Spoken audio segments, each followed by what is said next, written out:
गुरु नानक देव जी ने भारत के चारों ओर उदासियां यात्राएं की तथा मक्का तक भी गए। इन यात्राओं में उनके परम भक्त तथा श्रद्धालु बाला और मर्दाना उनके साथ रहते थे। इन्हीं यात्राओं में एक बार वह एक गांव में गए जहां पर सभी नरनारियों तथा बूढ़े बच्चों ने उनका हार्दिक स्वागत किया। गुरुजी उनकी संत सेवा तथा श्रद्धा भाव से अत्यंत प्रसन्न हुए। बाला और मर्दाना भी खुश थे।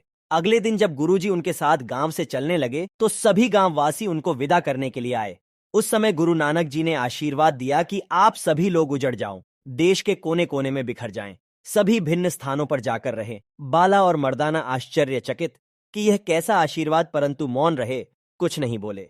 दूसरे दिन वे यात्रा करते करते एक अन्य गांव में पहुंच गए। वहां के लोग बहुत दुष्ट थे। उन्होंने गुरुजी का कोई स्वागत नहीं किया, बल्कि बुरा भला कहा। न कुछ खाने के लिए दिया और न ही रहने को कोई स्थान दिया। अब रात थी, इसलिए वहीं बितानी थी, सो तीनों भूखे ही एक पेड़ के नीचे जमीन पर सो गए। अगले दिन जब वहां से प्रस्थान करने लगे तो गुरु नानक जी ने चलते चलते समय कहा, भगवान करे कि यह सभी लोग सदा इसी गांव में ही बसे रहे, अन्य स्थान पर न जाएं। बाला और मर्दाना स्तब्ध रह गए। अब उनसे नहीं रहा गया। दोनों ने गुरु नानक देव जी से शिकायत के रूप में एक साथ कहा, यह आप क्या कह रहे हैं? आपने उस गांव के सज्जन, श्रद्धालु तथा दयावान लोगों को जगह जगह बिखर जाने का आशीर्वाद दिया तथा इस गांव के दुष्ट, अभद्र तथा क्रूर लोगों को आराम से इसी गांव में बसे रहने का आशीर्वाद दे रहे हैं। हमसे यह सहन नहीं होगा।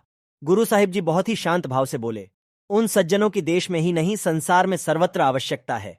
जहां भी जाएंगे सत्कर्म करेंगे तथा सद्गुणों का प्रसार करेंगे। इससे समाज तथा मानवता का कल्याण होगा।